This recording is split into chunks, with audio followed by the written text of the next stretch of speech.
cette suite d'émissions. Donc comme je vous l'ai expliqué sur la première vidéo, on va faire donc 2 deck tech et ensuite avec ces deck tech on va faire un match pour que vous puissiez voir à quoi ressemble le méta et la manière de jouer ces decks. C'est des choses qu'on nous avait demandé souvent sur les vidéos. Donc je suis avec Alex. Bonsoir. Voilà, qui va être le deuxième joueur. Donc on a vu Olivier avant, donc lui il va nous présenter un deck qu'on a déjà montré sur la chaîne mais qui a évolué, le deck Poison. Voilà. Donc on explique pour ceux qui ne connaissent pas la capacité Poison, c'est en fait des marqueurs Poison qui quand ils arrivent au nombre de 10 chez l'un des deux joueurs, le joueur a perdu. Donc c'est en dehors des points de vie. Voilà. Donc aujourd'hui Alex va nous montrer un peu le deck qui a évolué depuis quelques mois et on va le laisser commencer. Je t'en prie, montre-nous un petit peu comment fonctionne ce deck, par quoi tu as envie de commencer, qu'est-ce que tu veux nous présenter? Alors, moi je vais... Là on va commencer par les créatures qui n'ont absolument pas changé. C'est ça. S'il y a eu quelques... Des fois on a vu la petite créature artefact pour 2 qui a une +2/+0 quand elle... Mir Sanigriff, mais alors c'était vraiment dans des méta... c'était très Grixis à l'époque. C'est ça. Il y avait beaucoup d'anti-bêtes et de bloqueurs. Donc bah, on a les meilleurs... on va dire le meilleur dork du monde. Le meilleur dork du moderne, qui sont les nobles hiérarches, qui non seulement font du mana, mais qui en plus font que notre 1-1 devienne 2-2. C'est ça. Ce qu'il faut rappeler aussi, c'est que le but de ce pack, c'est de coller 10, c'est pas de coller 20. C'est la grosse différence avec un jeu qui va être dans le même principe, ça va être Burn. Burn, il va vouloir coller 7 fois foudre. Là, on va juste vouloir coller 10 blessures avec nos créatures. Donc le fait que le noble hiérarche nous apporte et du mana pour pouvoir jouer nos sorts et un petit boost sur nos créatures qui est entièrement gratuit. C'est même plus qu'un petit boost parce que finalement dans un deck normal 1+1+1 c'est 1+1+1 parce qu'on doit mettre 20 points de vie. Ouais. Sur un deck infection 1+1+1 en fait c'est un +2/+2. C'est presque un +2/+2. Notre bête pour 1 on a une 2-2 et ensuite on lui donne +2/+2 donc on a l'impression d'avoir théoriquement une 4-4 en fait. C'est exactement ça, pour un mana voilà. Et en plus je produis du mana à côté de ça. Ensuite bah, à la base de 8 créatures, en fait les 8 premières créatures qui vont être l'elfe luisant qui peut arriver tout 1. Voilà, donc alors l'elfe luisant pourquoi celui-là? Parce qu'il coûte uniquement un vert. C'est ça. C'est juste la seule raison de sa présence dans le deck. C'est parce que c'est le seul qui peut nous permettre de faire un kill tour 2. Aussi. En espérant qu'on envoie ce soir. Et ensuite celui qui va nous sauver plein de match-up. Voilà, l'agent gangrené. Voilà, parce qu'il est imbloquable. Lui il est imbloquable. Alors faut bien se rendre compte des choses, de la force d'une créature imbloquable. C'est que, on va le répéter plein de fois, hein, mais j'en ai rien à faire, on va le répéter encore, il faut mettre 10. Et dire à tous les jeux, ok vous jouez des créatures, ok vous pouvez bloquer, et ben pas lui. C'est ça. J'attaque, boost, terminé. Voilà. C'est ça. C'est les jeux qui sont avec des créatures et qui pensent avoir des bloqueurs, ils se disent bon, l'elfe je peux le bloquer, la nappe je peux le bloquer. Le problème c'est que l'agent il arrive et on se dit, si j'ai pas un anti-bête, prochain tour je suis mort. Ouais. Et on va parler des 4 autres créatures d'infection. Voilà, on va directement parler, alors du coup ça va un peu, on change un peu les ordres, on va parler des dernières créatures d'infection qui sont des terrains. Voilà, qui sont les 4 Nexus des Inscrimites. Ichmoth Nexus. Oui, les Ichmoth Nexus qui sont en fait la version, on va dire, changée du Blinkmoth. Celui de base c'était le Blinkmoth et puis on a sorti la version Poison. Et du coup c'est une 1-1 vol artefact et terrain. Et terrain. Ça c'est super important. C'est exactement ça, c'est et terrain. C'est-à-dire que... Ça se prend pas d'Iké. Ça se prend pas d'Iké, c'était exactement l'exemple que je voulais donner. C'est que Abrupt Decay qui est un... Comment on dit en français? Décomposition abrupte. C'est quand même un sort qui est assez joué en moderne, qui est très fort en moderne du fait qu'il est incontrable et qui va cibler les permanents non terrains qui coûtent 3 ou moins. Donc c'est-à-dire que l'agent se le prend comme un grand, l'elfe se le prend comme un grand aussi, mais voilà. pas le Nexus. Et ça se prend pas les sorts en rituel aussi. Et ça vole.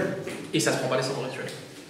C'est-à-dire que si on se prend une Fureur de Dieu, si on se prend une Grâce, on peut toujours attaquer au Nexus, qui est peut-être limite si on devait dire aujourd'hui la meilleure bête infection du pack. Ouais, j'hésite quand même entre l'agent et... Bah, elle est moins fragile en tout cas. Celle-ci elle a quand même une capacité d'évasion qui est le vol, qui reste le vol.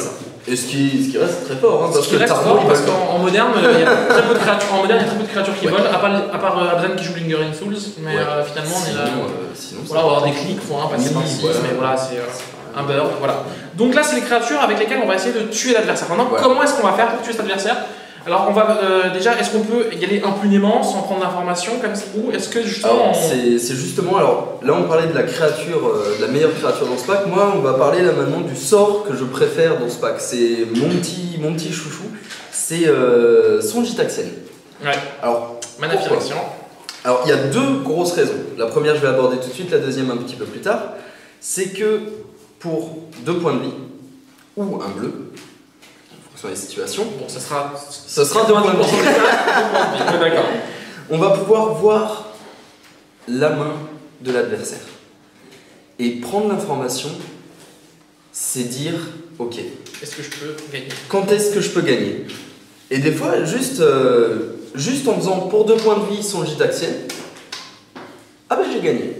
Voilà. Ou alors, ah bah tiens, si j'y vais, je m'empale. C'est ça. Et c'est vrai que dans un jeu combo, parce on rappelle pour les gens, c'est un jeu, même si c'est un jeu à base de créatures, c'est un jeu combo. C'est considéré comme un jeu combo.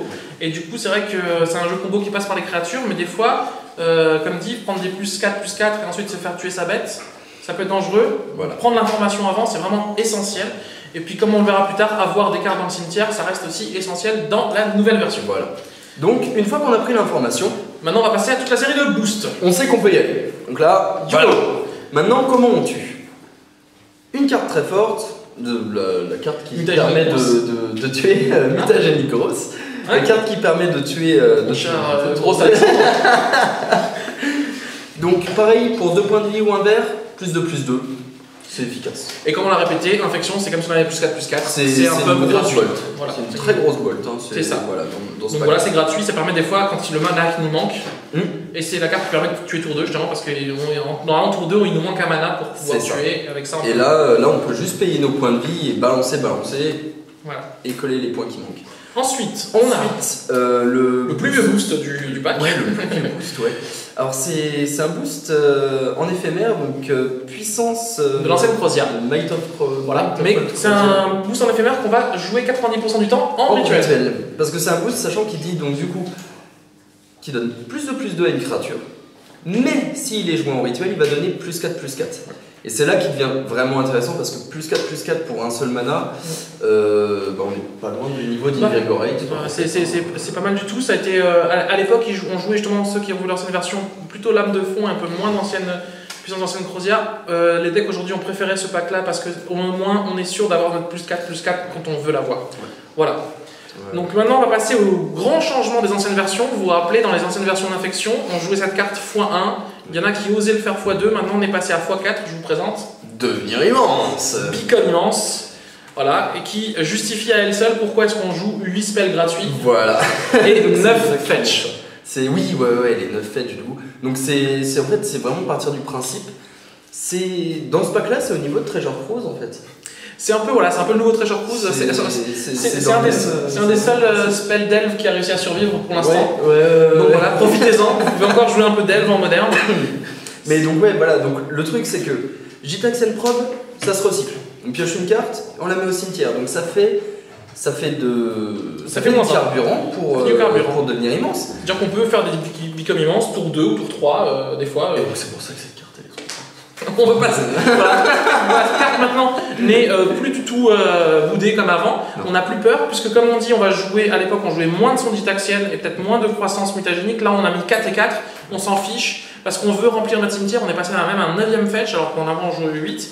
Le but est de remplir le cimetière le plus vite pour pouvoir réussir à faire des devenir immenses super tôt dans la partie et qui peuvent gagner la partie de nulle part. Encore plus rapide. En fait, le deck est encore plus consistant au niveau de l'aggro. Avant il était un peu plus tempo, là il est passé vraiment en mode j'y vais à fond, 80% des cas je vais pouvoir te tuer tour 3 quoi qu'il arrive. C'est ça. Exactement ça. Voilà. Ensuite on va passer aux spells de protection, donc vous les connaissez un petit peu là, on a ceux qui les bons vieux spells de protection qui sont les vignes de vaste bois. Ouais, donc bah là en fait c'est très simple, hein. C'est bon, on a pris l'information, notre bête est grosse, qu'est-ce qu'on fait s'il y a un anti-bête?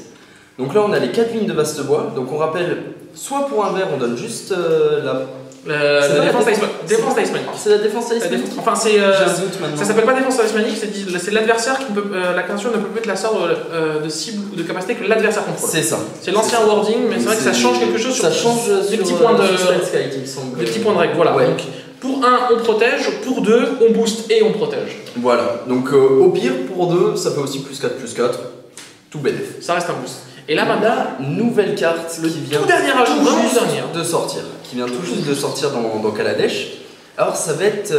Blossoming Defense. Donc, défense en essor. Défense en essor en français. Qui est un upgrade de sagacité du Ranger, pour ceux qui connaissaient. Et qui, du coup, en fait, va être pas mal. Parce que des fois, Vigne de Vaste Bois, on n'a pas le deuxième mana pour faire +4/+4. C'est ça. Et là C'est que, en fait, il faut vraiment partir du principe que c'est un sort de protection. À la base, la première utilité, ça va être vraiment pour donner la défense talismanique à sa créature. Sauf que c'est une upgrade parce qu'on va aussi pouvoir l'utiliser le plus de, tout simplement. Voilà. Donc c'est on protège et on fait plus de. Contrairement là au Vigne où quand on a Castle maintenant on fait que protéger, là on protège et on booste en même temps, sachant qu'il y a une petite différence aussi, c'est qu'on booste qu'une créature que l'on contrôle. Alors, à double tranchant, je vous explique juste. L'avantage c'est que l'adversaire ne peut pas rediriger vers le Spellskite. Le désavantage c'est qu'on ne peut pas le faire sur une créature adverse. Alors vous allez me dire, mais dans quel cas au monde on avait envie de faire des boosts sur les créatures adverses? Et alors, beaucoup moins maintenant, à l'époque de Twin ou à l'époque où si l'adversaire joue un deck avec des enchantements, en fait on pouvait faire Vigne sur la créature adverse pour empêcher l'enchantement de se poser dessus, et c'était pas mal joué, donc du coup maintenant c'est moins grave. Mais voilà, c'est quand même un très bon ajout, c'est joué en x3. Ouais. Voilà, donc la carte vient d'arriver, on la met directement en x3 pour vous dire. Voilà, c'est pour dire. Et ça remplace quelle carte? ça va remplacer, j'ai oublié son nom. Les bénédictions de l'apôtre. Bénédiction de l'apôtre, un mana Phyrexian blanc et un incolore, qui donnait la protection soit contre une couleur que l'on choisissait, soit un artefact, soit contre les artefacts. Voilà. Alors la grosse différence, il y a deux principales différences que cette carte ne fait pas par rapport à la bénédiction. C'est qu'en donnant la protection, on peut aussi partir du principe que ça va donner une imbloquabilité à la créature. C'est ça va donner une capacité d'évasion en fait. C'est-à-dire que si en face on a en face une créature verte et juste notre elfe et qu'on n'a pas d'imbloquable de vol, on peut passer à travers. Voilà, donc c'est un petit peu par rapport à ça, c'est un petit peu moins bien, mais on perd pas de points de vie, ça coûte moins cher et ça booste. On va continuer un petit peu, justement, on parlait d'imbloquabilité, on va continuer sur deux spells qu'on continue quand même à jouer, qui sont les frappes de distorsion. Qui permettent justement, parce que c'est vrai qu'on n'a pas souvent notre agent gangrené, ou même si on a le Nexus, des fois il y a des créatures volantes.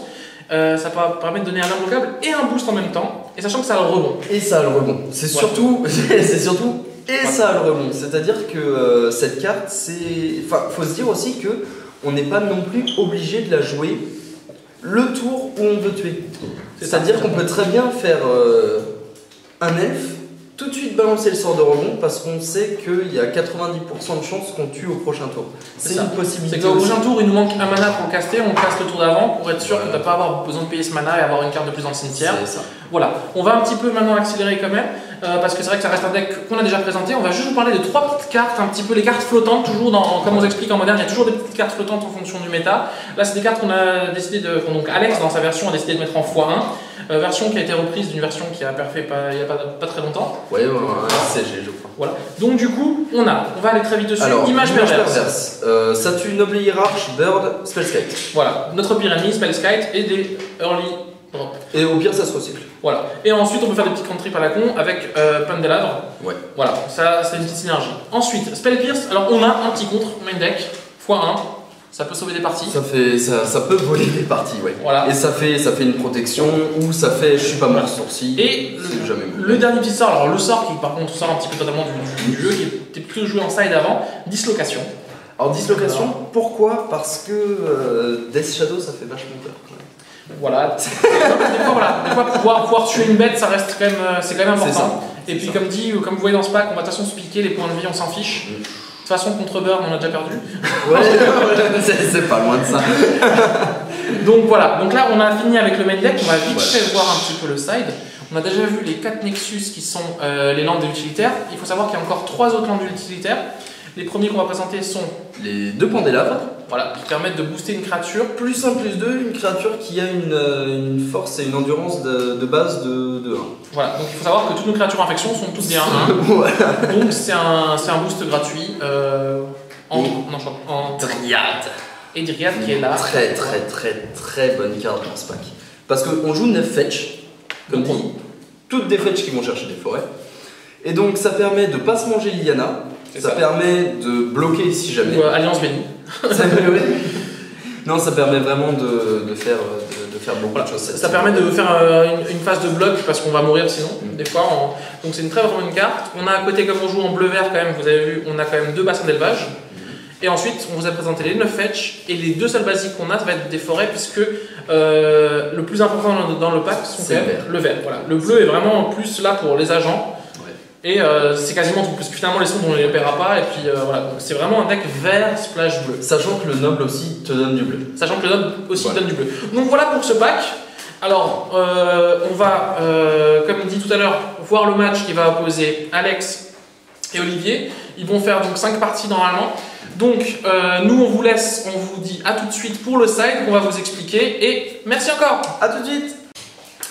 Et de nouveau nous pour la deuxième partie donc de la deck tech toujours avec Alex. Donc on vous a présenté Infection, maintenant on va parler du side d'Infection. Donc je vous rappelle, comme je l'ai dit, le side dépend toujours du méta et du moment où vous le jouez. Alexandre a fait ce choix là, on va essayer de le voir ensemble pourquoi. Et du coup on va commencer tout de suite par des cartes qui existaient déjà dans le main deck, mais dont on a des exemplaires en plus dans le side. C'est ça. Alors on va commencer par l'image perverse, tout simplement parce que dans beaucoup de sides on va retrouver des Spellskite. Exactement. Et que Spellskite est une créature qui nous calme énormément. C'est-à-dire qu'on va plus pouvoir jouer nos boosts de la même façon, on va plus pouvoir faire grand chose de la même façon. Et on a besoin de cette carte-là pour s'en débarrasser. C'est ça. Et puis comme dit qu'on des jeux qui jouent beaucoup de bird et de noble, c'est pareil, ça reste fort. Ça rentre très facilement. Et ça fait piocher. Donc voilà, c'est un anti-bet des fois qui fait contre trip. Au pire du pire, on va piocher une carte. Voilà.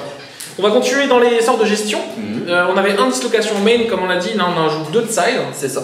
Pareil, il y a des cartes qui vont gérer. Voilà, il va y avoir des jeux qui peuvent des fois tuer plus rapidement que nous. Et il va falloir. Ou des jeux avec des grosses bêtes qu'on a envie de tuer.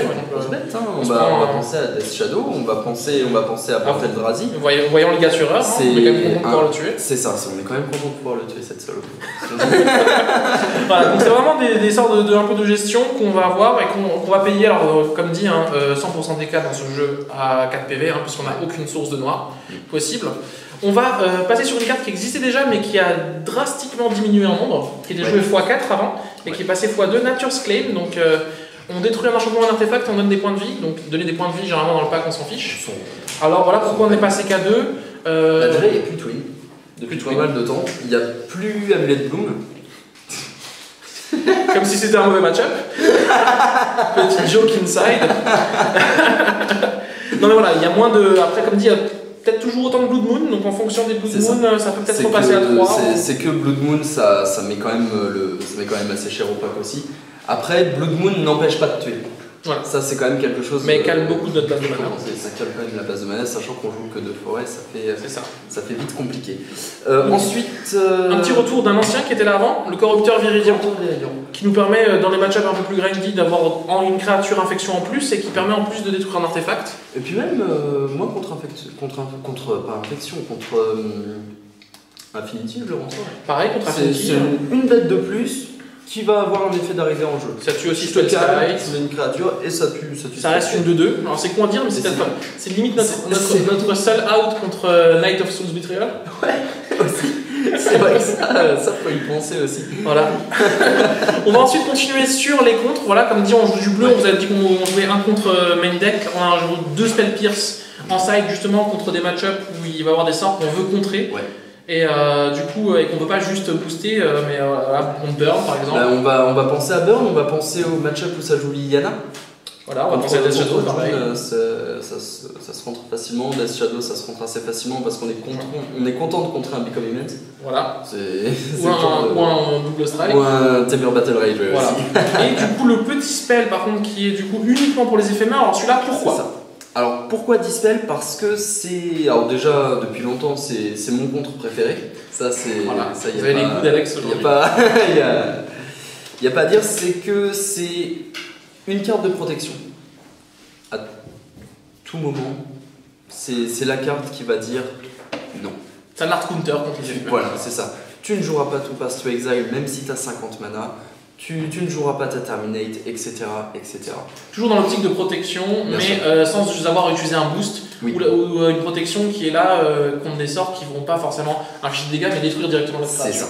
Voilà, donc ça, il est là pour ça. La carte qui fait son retour dû à un match-up qui est revenu, qui est Wild Defiance, donc résistance sauvage, qui est là parce que Burn revient. Burn revient. Parce que des jeux comme Bolt, Snapbolt à la Jeskai sont totalement pénibles, et pouvoir dire qu'à chaque fois que tu boltes ma créature, elle gagne +3/+3. Ouais, ça donc elle meurt pas. On fait vite le compte. Voilà. Et puis ça permet aussi des fois de tuer avec des fois un seul boost. Parce que nos boosts ils font plus 4/4, mais ils font plus 7/7. C'est ça. Donc ça fait vite beaucoup. Alors pourquoi par contre c'est pas joué en main deck? Des gens peuvent se poser la question, tout simplement parce que c'est extrêmement cher. Très cher, ça coûte 3 quand même. Enfin, je veux dire, dans un jeu qui que la courbe de mana ne dépasse pas 2. C'est ça. C'est que avec le site qu'on apporte des cracks qui coûtent plus cher. Donc c'est ça. Et là attention, le petit changement pour ceux qui ont vu des anciennes versions d'Infection. Alors on se dit qu'est-ce que ça fait là? Kitchen Things. Fourbe de cuisine. Est-ce que tu peux nous expliquer ce... Pourquoi? Alors, 2 raisons. Oui. Tu te manges Melira, t'as perdu. Et c'est beaucoup plus facile de tuer avec une 3-2 qui a la persistance qu'avec une Dryade 1-1 ou avec un Noble. C'est-à-dire qu'on va changer de plan de jeu, on va tuer au PV. On va tuer au PV parce qu'il y a des jeux qui vont même pas se poser la question. Ils vont dire ah ok bon je perds la première, c'est pas grave. À la 2 je rentre mes Melira ou même des fois à la 1 je vais tuto ma Melira. La raison aussi pourquoi on joue Dismember. Voilà. Et la deuxième, notre pire ennemi. Et puis ensuite Kitchen Things ça va être bon contre Burn. C'est ça. Bon alors vous allez dire ça fait beaucoup de choses contre Burn, il faut se rendre compte que Burn c'est un match-up horrible. Voilà. Donc d'ailleurs ça va permettre, on vous a un peu présenté le site, ça va me permettre de poser la même question que j'ai posée à Olivier. Donc est-ce que tu peux nous citer en 30 secondes quels sont tes 2 plus mauvais match-up et tes deux match-ups qui sont mauvais et 2 match-ups que tu penses être bons. Voilà. Pour donner un peu une idée aux gens de contre quel type de jeu le pack a du mal ou se sent bien. Alors les pires match-up en premier ça va être Burn, ça sans hésiter. Et ensuite ça va être la plupart des jeux qui vont avoir énormément de removal et de discard. Donc on va penser à Abzan et Jund. Ça va être 2 match-up en fonction, mais comme dit, vu qu'on joue un deck combo qui va très vite, je peux pas dire que c'est un match-up horrible non plus. Oui, c'est sûr. Mais je veux dire, c'est un match-up qui va être difficile. C'est un match-up qui va être difficile parce que se manger un tour anti-discard et se faire gérer ses bêtes chaque tour, c'est-à-dire que lui il va avoir plus de trucs pour tuer nos bêtes que nous on en a pour les protéger. Donc à un moment si on fait le calcul ça va très vite. Prendre tour 1 Kozilek, tour 2 Brutality, tour 3 Liana, on n'est pas ouais, tu me sens pas bien là. Voilà, c'est des match-ups difficiles, des match-ups avec beaucoup d'anti-bêtes ou des match-ups qui vont plus vite que nous et qui vont aussi donner anti-bêtes puisque Burn c'est ça aussi, chaque Et donc du coup les match-ups sur lesquels tu te sens un peu plus confiant. Alors ça va être tous les match-ups beaucoup plus fair en fait. Ça va être principalement Ad Nauseam. Ad Nauseam, ça va être. Alors, j'appelle pas ça un match-up fair. Non, mais ce que je veux dire, c'est que. Les match-ups plus lents, simplement. C'est les match-ups plus lents. Et non interactifs. Et voilà, qui vont pas dire je te quitte la bête, ensuite je te quitte la bête. Ad Nauseam et un deuxième tronc. Oui, on va avoir Tron, on va avoir Amulet Bloom. Donc tous les match-ups, sauf quand il te sort Melira tour 3 et que tu peux plus rien faire. Voilà, donc du coup, en tout cas, pour vous expliquer un petit peu, donc les match-ups qui sont un peu lents et moins interactifs, c'est quasiment des bails courts. Ouais, il faut attendre le boss side quand il va rentrer des cartes contre nous, mais c'est vrai qu'à la première, généralement c'est un deck qui est censé gagner la première. Ouais. Voilà. Donc après, il faut réussir entre la 2 et la 3 à avoir son deuxième match de gagné. Donc, comme pour la plupart des decks combos. Hein, si voilà, c'est ça. Donc du coup, en tout cas, on te remercie Alex. Pas de problème. On te souhaite bonne chance, comme dit, contre Olivier. On espère que, comme dit, vous aimez ce nouveau format. N'hésitez pas à nous le dire. On a fait aussi 2 deck tech un peu différentes, une un peu plus lente, une un peu plus globale. Vous nous direz laquelle vous préférez. N'hésitez pas à nous suivre et à tout de suite pour les matchs. Bye bye. À tout de suite.